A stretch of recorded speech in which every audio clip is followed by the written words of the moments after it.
So, welcome back to my channel, everyone. We really need to talk about...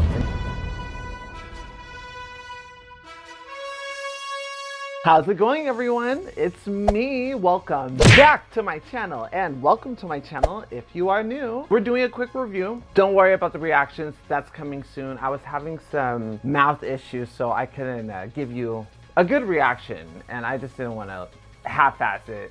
So we had to put that to the side for a bit, but I got to watch Invincible. I woke up at 3 a.m. one day and stayed up from 3 a.m. till noon and finished it. I started it and finished it. I didn't intend to finish it when I started it. I didn't even know if I'd like it when I started it. Invincible is a comic that came out in 2002. And I think it was under Image Comics. And I always knew about Invincible because I'm a big comic buff, but it's just not my thing. Like, DC's really my thing. And like, I know a lot of Marvel too. I like Marvel too. And some Dark Horse stuff, but like, that was pretty much it for me. And I saw Invincible's design and I just didn't really care for it too much. And I didn't understand why it was called Invincible. And holy moly, sholy, was I missing out. By the way, it's extremely hot in my house. If you didn't know that from my last video. If I'm sweating, that's why. So Invincible, this is spoiler heavy, by the way. Spoiler heavy, I'm just gonna talk about it, but even despite the spoilers I'm gonna bring up, if you had no intention of watching the show, you'll still thoroughly enjoy it, because I had a number of things that I already knew coming into it, because the show it's old. Or no, the show isn't old, but the comic is old. So things have just been out about it.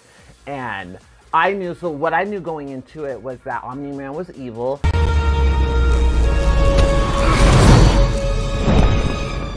And they actually present that to you in the first episode. And when I watched someone do a review of it, or a comparison to the comics, this wasn't revealed until issue 7 of the comics, which I just find fascinating, because us knowing he's evil puts this like impending, looming fear over the cast and the rest of the series, because you're terrified of what this man might do.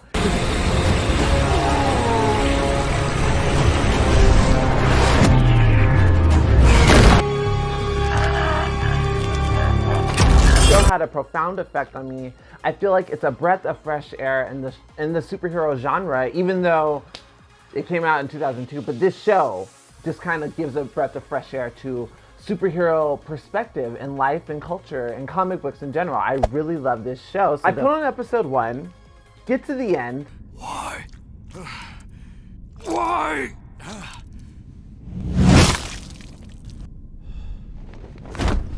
And I'm like, oh my goodness, okay, let's put on episode 2. Before we get into the episodic part, let's get into a few, I don't want to say like gripes, but like things that you should know about how I enjoy media. Because there's a lot of issues on, in culture with race swapping, being appropriately represented, and, a lot of things. So obviously if something's out of tune or feels offensive or just straight up like not right, I'm gonna notice.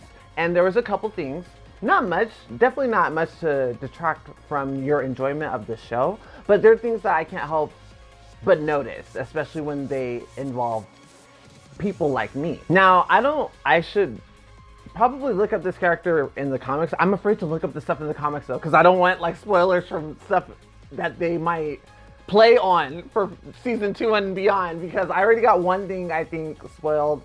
I don't know if they'll do it, because they could change anything, but it just seems so important that I'm pretty sure they're not gonna. Anyways, I have a personal issue with black superheroes constantly having black in their name, especially when they're the only ethnic representative in their show, on their team, in their space of existence. This really bothers me, and they did this, of course, in this show with Black Samson. Now, there's multiple black characters in it and multiple black superheroes, but they still did the stereotypical black and, black in something, Black Samson, Black Lightning, Black Panther. Black Panther is the only one that I feel completely appropriate with that reference, where black is in the name and the superhero is black. And the only reason why it feels like a backhanded compliment, I guess, you know, because like they're still being represented and it's not like the worst thing to be called. But the reason why it feels backhanded, especially nowadays, is when they race swap characters. I've noticed they tend to do it with the character that has black in their name. Like my prime example is Black Canary from Harley Quinn and the Birds of Prey. Like you were like, oh, okay, out of the Birds of Prey cast, let's see who we're gonna make ethnic. How about the one with black in their name? And there's a lot more with that, but I digress. So that's just a tiny gripe I had. You know, his name could have just been something else, like Green Samson, Blue Samson, whatever. Anyways, there's also a trope that I just do not like. I mean, it's not a good trope. It's kind of an evil trope, but it's called the bury your gays trope. And it's where the gay representatives that are in love in the show, the media, comic, whatever you're watching, have a tragic ending with one of them or both of them dying horribly. And this happens almost in every media. Almost every media where there is a happy gay couple, one of them is killed tragically. And it's called the bury your gays trope. It happens so much, there's a trope of it. And that occurs in this show too. So, you know, and it was subtle, but like it was just missed opportunity. Like they could have actually taken the characters that they killed and made them a hero with what happened to them. And it was just kind of messy, but it is what it is. I have to give the creator and the writer props though for making adjustments to make it more diverse. And I feel like the adjustments were appropriate and didn't seem forced and were to my liking. I liked every single character. Every single character I thought was done extremely well. And that includes the people that they race swapped and even the representatives that they had that they did the negative tropes on. They were still good characters. They just had those bad moments or, you know, stigmas attached to them.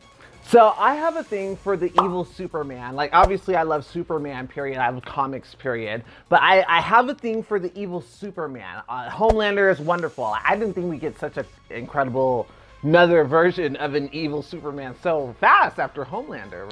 And if you don't know Homelander is from The Boys, then that's a great show too, adult themed. So let me explain what I knew going into it. I knew Omni Man was evil. I knew he was there to take over Earth. But I didn't know to what extent, and I didn't know there was a planet of him, like a planet of his species. Like I didn't know that. I'm pretty sure that's it. I also knew that he held Invincible in front, the train scene. I saw that on YouTube and I was just like horrified. I was like, why is that happening? I was so confused.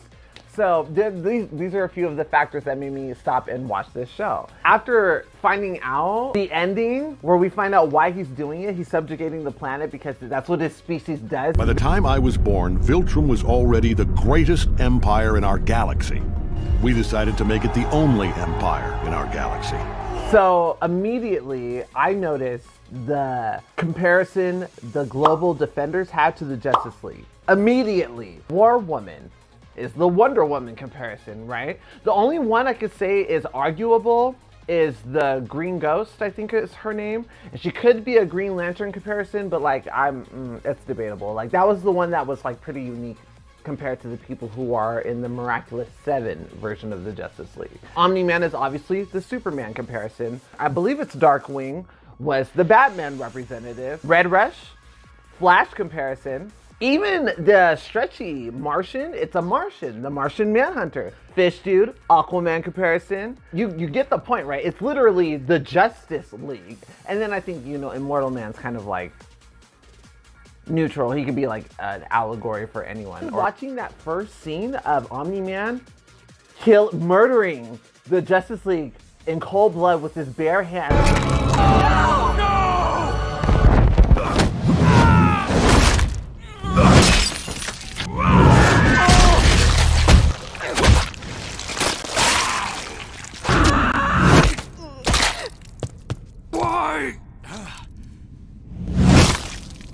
Relentlessly, or not, see, I just said the Justice League because that's what I was seeing. I was like, oh my gosh, this is how it could go. And that was what was so horrifying about it. And what's really insane is Omni-Man, as far as I know, is not as powerful as Superman. He didn't have any heat vision or any super breath, or he wasn't even that fast. Like he was faster than I think everyone except Red Rush, but like he still just didn't seem like that fast. I don't know.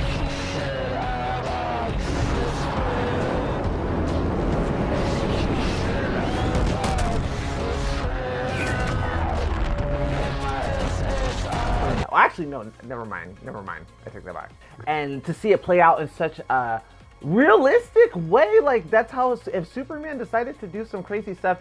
And what was really horrifying was the global defenders trying to understand why he was doing it. Someone must be controlling him. He would never do this. Regardless, it's him or us. I choose us. Right away, I noticed the story had a theme of loss of innocence, and they do a good comparison. I think it was a subtle comparison, or it wasn't a comparison, and I'm just reading too much into it. But it's where you see Invincible, a new hero who's excited about it and has the superhero idea in his head and not the reality that it brings. It shows his version of being a superhero for a while.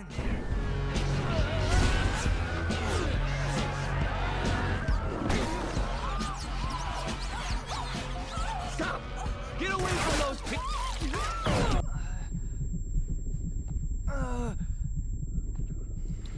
A while, and then you get to see the introduction of Atom Eve.